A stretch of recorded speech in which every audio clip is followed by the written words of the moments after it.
बिस्मिल्लाहिर्रहमानिर्रहीम। ये स्टूडेंट्स, आज हम पहला लेक्चर स्टार्ट करते हैं जी चैप्टर 13 से। ट्रिग्नोमेट्री का चैप्टर 13 है, ये है जी इनवर्स ट्रिग्नोमेट्रिक फंक्शंस। अब हमने पहले ट्रिग्नोमेट्रिक फंक्शंस पढ़े हैं, लेकिन हमने उनके इनवर्स नहीं पढ़े। हम उनके पीरियड्स के बारे में पढ़ चुके हैं, हम उनके मतलब उनकी मदद से मुख्तलिफ ट्रायंगल को सॉल्व करना ये हम पढ़ चुके हैं। तो ये सारे साइन लॉ, कोसाइन लॉ, फिर उसके बाद उनके फंडामेंटल लॉ सारे ट्रिग्नोमेट्रिक फंक्शन के पढ़ चुके हैं। लेकिन अब हमें जरूरत है इनवर्स ट्रिग्नोमेट्रिक फंक्शंस की। तो हम ये स्टार्ट करने लगे हैं चैप्टर 13 में है आपके पास इनवर्स फंक्शंस है, जैसे साइन का इनवर्स है sine inverse function, cos inverse function, tan inverse function. ठीक है, इस तरह इनके जो इनवर्स है ना वो आपने फाइंड करने हैं कि वो इनवर्स आपके पास होते क्या है। ठीक है, तो ये जी आपके पास इंट्रोडक्शन में है जी।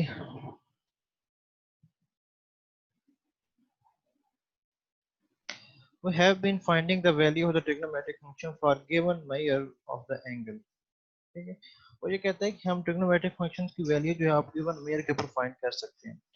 But in the application of trigonometry, trigonometric application में क्या होता है, the problem has been and also been the other way around, that we are required to find the measure of the angle when the value of his trigonometric function is given।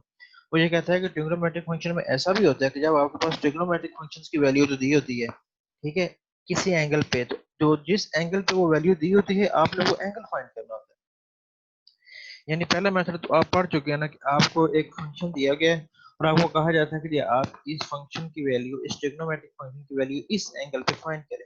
वो तो आप कर लेते हैं, लेकिन दूसरा वो ये कहता है कि दूसरा प्रॉब्लम ये क्रिएट होता है जब आप ट्रिग्नोमेट्री को डिस्कस करते हैं एप्लीकेशन को, आपको ट्रिग्नोमेट्रिक फंक्शंस की वैल्यू दे दी जाती है और आपको कहा जाता है कि आप इससे थीटा निकालें। ठीक है, for this purpose we need to have the knowledge of inverse trigonometric function. वो ये कहता है कि जब आपने थीटा निकालना हो तो मीन कि आपके पास फंक्शन जो है वो लेफ्ट साइड से राइट साइड की तरफ जाके इनवर्स होते हैं। तो वो ये कहता है कि हमें यहाँ पे इनवर्स फंक्शन की जरूरत पड़ती है। ठीक है, तो इस लिहाज से हम यहाँ पे डिस्कस करने लगे हैं कि आपके पास इनवर्स फंक्शन हो। अच्छा, अब ये कहता है कि आपके पास कौन सा ऐसा फंक्शन है जिसका इनवर्स हो सकता है। जब ट्रिग्नोमेट्रिक फंक्शन है या दूसरे फंक्शन है, उनके ऊपर आप क्या कंडीशन लगाएंगे कि आपके पास वो फंक्शन 100% आप उसके ऊपर श्योर हो कि ये इसका इनवर्स एग्जिस्ट करे। क्योंकि आपको पता है कि हर फंक्शन का तो इनवर्स एग्जिस्ट नहीं करता, यानी हर फंक्शन को उसकी डोमेन में जो डिफाइन की होती है उसमें उसका इनवर्स एग्जिस्ट करना जरूरी नहीं है। कुछ का एग्जिस्ट कर देता है, कुछ का एग्जिस्ट नहीं करता। लीनियर फंक्शन का कर देता है, बाकी फंक्शन का नहीं करता। अच्छा, बाकी इसमें यह है कि आपके पास है कि आप फंक्शन के ऊपर क्या कंडीशन लगाएं कि आपने फंक्शन का इनवर्स फाइंड करना है तो वो इनवर्स भी फंक्शन हो। ऐसा ना हो ना कि आप फंक्शन का इनवर्स फाइंड कर लें, वो आगे फंक्शन की डेफिनेशन को फुलफिल ना करे। तो हम क्या करेंगे, हम इसके ऊपर एक कंडीशन लगाएंगे कि अगर तो आपके पास फंक्शन जो है वो 1 to 1 है, अगर तो आपके पास फंक्शन 1 to 1 है तो इट मस्ट के उसका इनवर्स एग्जिस्ट करेगा। ठीक है, और अगर फंक्शन 1 to 1 नहीं है तो इसका मतलब है कि उसका इनवर्स एग्जिस्ट नहीं करेगा। तो ये आपके पास कंडीशन है जी मस्ट कि जब भी आपने किसी फंक्शन का इनवर्स फाइंड करना है, आपने सबसे पहले देखना है कि क्या उस फंक्शन का इनवर्स एग्जिस्ट करता है या नहीं। अगर तो उस फंक्शन का इनवर्स एग्जिस्ट करता है तो आप उसके बारे में 100% कह सकते हैं कि ये इस फंक्शन का इनवर्स एग्जिस्ट करेगा। यानी फंक्शन 1 to 1 है तो आप उसके पहले कह सकते हैं कि इसका इनवर्स एग्जिस्ट करेगा। अच्छा, अगर फॉर एग्जांपल आपके पास फंक्शन 1 to 1 नहीं है तो आप क्या करेंगे, फिर आप उस फंक्शन को 1 to 1 बनाएंगे। फिर आप उस फंक्शन को 1 to 1 बनाएंगे। और 1 to 1 किस तरह से बनाएंगे, यानी आपके पास ऐसा है ना कि डोमेन आपके पास ज्यादा है और आपके पास वो मुख्तलिफ किस्म के रेंजेस के साथ जाके मिल रही है, लेकिन आप यहाँ पे ये लगाएंगे कि आप उसको 1 to 1 बनाने के लिए आप हर एलिमेंट का एक यूनिक इमेज लेंगे। इट मीन्स कि आप उसकी डोमेन को रिस्ट्रिक्ट कर रहे हैं, आप उसकी डोमेन को कम कर रहे हैं। जब आप उसकी डोमेन को रिस्ट्रिक्ट करेंगे, कम करेंगे, तो इट मीन कि आपके पास वो फंक्शन जो है वो 1 to 1 बन जाएगा। जब 1 to 1 बन गया तो फिर आप उसके पहले कह सकते हैं कि the function the inverse of this function exist. अब आगे देखें हम थोड़ा सा ना इसका इनवर्स साइन फंक्शन को कर रहे हैं, देखते हैं। The graph of the y is equal to sin x minus infinity less than x less than plus infinity। यानी आपको पता है साइन की जो डोमेन होती है ना वो पूरी की पूरी रियल लाइन होती है, यानी माइनस इन्फिनिटी से लेकर प्लस इन्फिनिटी तक। और इसकी जो रेंज होती है वो 1 होती है या -1 होती है, यानी इसकी तमाम वैल्यू जो क्लोज इंटरवल है -1 से 1 का। ठीक है, अच्छा, अब इसमें यह है कि आपको साइन फंक्शन आता है, कैसे बनाना। साइन 0 पे 0 होता है तो आपके पास उसका जो ग्राफ है वो 0 पे 0 पे आएगा। अब ये इसकी मैक्सिमम वैल्यू यहाँ पे 1 है, और यहाँ पे पाई बाई 2 पे इसकी वैल्यू 1 होती है। यहाँ पे है, ये है 180 एंगल, 180 पे फिर 0 होगी, ठीक है। और यहाँ पे माइनस पाई बाई 2 है, माइनस पाई बाई 2 इसकी वैल्यू होती है -1। और यहाँ पे है माइनस पाई, और माइनस पाई पे भी इसकी वैल्यू है वो 0 होती है। इट मीन कि आप ये देख सकते हैं कि साइन जो फंक्शन है, साइन फंक्शन की वैल्यू 1 और -1 के दरमियान है इसकी रेंज। लेकिन इसकी डोमेन देखें आप यहाँ पे, डोमेन इसकी ये है कि जी आपके पास है, डोमेन इसकी है -∞ से +∞ तक। यानी ये जो वाला फंक्शन जो है ना, ये ग्राफ यहाँ पर रुका नहीं है, ये ऐसे चल रहा है, ठीक है, ये ऐसे चल रहा है, क्योंकि डोमेन इसकी पूरी लाइन के ऊपर है ना। अच्छा, अब देखें जरा।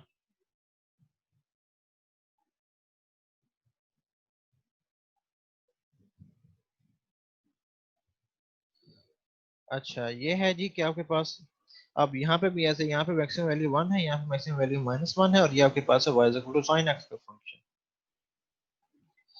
अच्छा, इसमें इसमें जरा देखें, फिगर 3 दी हुई है ना इसमें, ये x एक्सिस है जी, ये y एक्सिस है, ठीक है।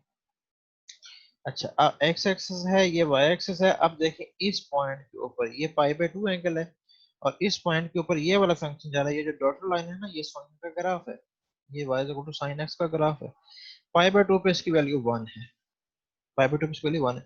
इट मीन कि जब x पाई बाई 2 होगा तो y 1 होगा, यानी ये ऑर्डर फिर बन गया पाई बाई 2 1 है। यानी जब x पाई बाई 2 होगा तो ये वाला फंक्शन जो y sin x है, ये वैल्यू 1 देगा, ठीक है, ठीक है। अच्छा, अब आगे देखें जी जरा,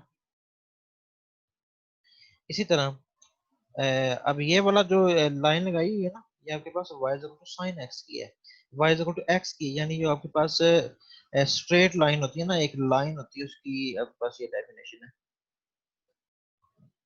अच्छा, ये आपको बताता हूँ मैं। We observe that every horizontal line between the line 1 और -1 intersect the graph infinite many time. कहता है कि हर हॉरिजॉन्टल लाइन जो है ना, वो 1 और -1 के दरमियान इनफिनिट मेनी टाइम के साथ मिल रही है, ठीक है। और उसकी वजह क्या है, अब देखें जरा।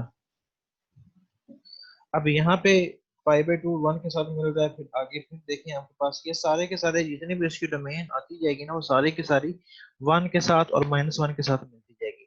यानी तीन ही नंबर इसमें आने हैं आपके पास ग्राफ के ऊपर, या तो 1 आएगा, या -1 आएगा, या फिर 0 आएगा। तो it follows that the sign function is not one two one function. तो आपको पता है 1 to 1 की डेफिनेशन क्या है, कि आपके पास एक एलिमेंट का यूनिक ही मौजूद, यानी कि आपके पास one element correspond to one element.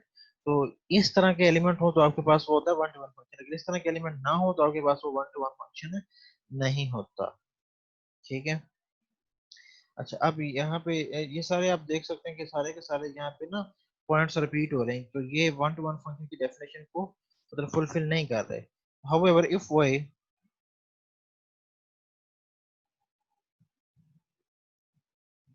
if we restrict the domain of y is equal to sin x, तो वो कहता है कि अगर आपके पास आप y फंक्शन जो है ना, यानी sin x जो है, उसकी आप डोमेन को रिस्ट्रिक्ट कर दें, यानी डोमेन को अगर आप कम कर दें इस इंटरवल में -π/2 से +π/2 के दरमियान, ठीक है। तो यानी पहले वाले फंक्शन जो था ना y sin x, जो रियल लाइन डोमेन पे बना था, वो फंक्शन 1 to 1 नहीं था, वो क्योंकि 1 to 1 फंक्शन की डेफिनेशन को वो फुलफिल नहीं कर रहा था, ठीक है। अब वो कहता है कि आपने अगर इसका इनवर्स फाइंड करना है तो आपको इस फंक्शन को 1 to 1 में चेंज करना होगा। तो आप क्या करेंगे, y sin x in interval -π/2 से π/2। तो यानी आप अब क्या करेंगे, आप उसकी सिर्फ डोमेन जो है वो -π/2 से +π/2 रखेंगे, ताकि आपके पास उस फंक्शन का 1 to 1 बन सके। अब -π/2 से +π/2 रखने का मकसद क्या है, कि आपके पास वो फंक्शन जो है वो 1 to 1 बन सके। तो जब 1 to 1 बन जाएगा तो फिर उसका इन्वर्स एग्जिस्ट करेगा। And the restricted function y is equal to sin x -π/2 less than equal to x less than equal to π/2 is called the principal sign function। अब जो फंक्शन जिसकी आपने डोमेन जो है वो रिस्ट्रिक्ट कर दी है, उस फंक्शन को आप कहते हैं principal sine function, which is now 1 to 1, जो कि आपके पास 1 to 1 है। यानी ऐसा फंक्शन जिसकी डोमेन जो रियल लाइन थी, उसकी डोमेन आपने कम करके -π/2 से +π/2 तक कर दी है। अब ये फंक्शन 1/2 1 to 1 बन गया। अब इस फंक्शन का इनवर्स एग्जिस्ट करेगा। This inverse function is called inverse sine function. It is written as sine inverse of x or arc sin x। इसे हम arc sin x कहते हैं।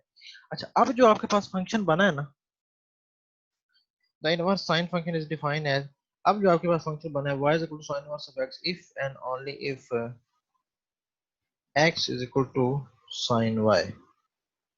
ठीक है, वो कहता है कि y is equal to sine inverse of x होगा इफ एंड एफ आपके पास x equal to sine y हो। तो आप देख सकते हैं कि आप x की जगह जब साइन y पुट करेंगे तो आपके पास y is equal to y आ जाएगा। अब आपके पास जब आप इनवर्स फाइंड करते हैं तो दैट मीन कि आपके पास x y में चेंज होते हैं और y x में चेंज हो जाते हैं। यानी डोमेन जो है, यानी एक फंक्शन है ना, उसकी डोमेन और रेंज है, तो इनवर्स फंक्शन में उसकी डोमेन उसकी रेंज बन जाती है और उसकी रेंज उसकी डोमेन बन जाती है। अब जब आपने उसकी डोमेन को रिस्ट्रिक्ट किया था ना, यानी डोमेन की थी -5 से +5 के दरमियान, तो यहाँ पे तो ये डोमेन है, लेकिन यहाँ पे ये रेंज बन जाएगी, यहाँ पे ये रेंज बन जाएगी। और इसी तरह ये इसकी -1 से 1 का जो इंटरवल है, क्लोज इंटरवल, ये उसके रेंज थी, अब ये उसकी डोमेन बन जाएगी। ठीक है, अब ये उसकी देखें ना, y equal to sine inverse of x, अब ये x आपके पास इसकी डोमेन बन गई है और y आपके पास इसकी रेंज बन गई।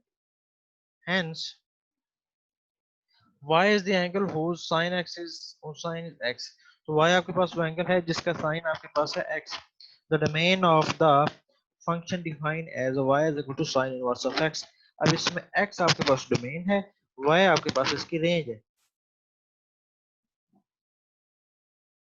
यानी x आपके पास है साइन x की रेंज, तो ये यहाँ पे इसकी डोमेन बन गई है, उस फंक्शन की रेंज इसकी डोमेन बन गई है, उस फंक्शन की रेंज डोमेन इसकी रेंज बन गई है।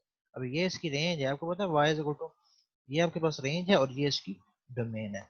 तो आपके पास जब भी फंक्शन का आप इनवर्स फाइंड करते हैं ना, तो उस फंक्शन की जो डोमेन होती है उसकी रेंज बन जाती है और इसकी जो रेंज है उसकी डोमेन बन जाती है। लेकिन फंक्शन आपके पास 1 to 1 होना चाहिए, ये आपने सबसे पहले ये श्योर करना है कि फंक्शन 1 to 1 है। ठीक है, the graph of y equal to sin versus is obtained by reflecting the restricting portion of the graph sin x about the line y equal to x। तो आपके पास ये वाला जो है, आप इसके जो ग्राफ है वो y इक्वल टू x वाले तरीके से इसको फाइंड कर सकते हैं। वो notice that the graph of the y sin is along the x axis, अब इसका ग्राफ जो है वो x axis के along है, whereas the graph of y equal to sin was along the y axis, जबकि y साइन इनवर्स x का ग्राफ जो है वो y एक्स से बिलोंग है। आपने देखा है कि जैसे जैसे आपके पास आपने देखा ना, ये वाला आपके पास जो ग्राफ है ये x एक्सिस के ऊपर है, लेकिन इनवर्स फंक्शन का जो ग्राफ आएगा वो आपके पास होगा y एक्सिस के ऊपर। वो आपके पास क्या होगा, ये देख सकते हैं आप कि अब ये बनाया हुआ उसने, ये वाला जो ग्राफ है ना, ये आपके पास है इसका साइन इनवर्स x का।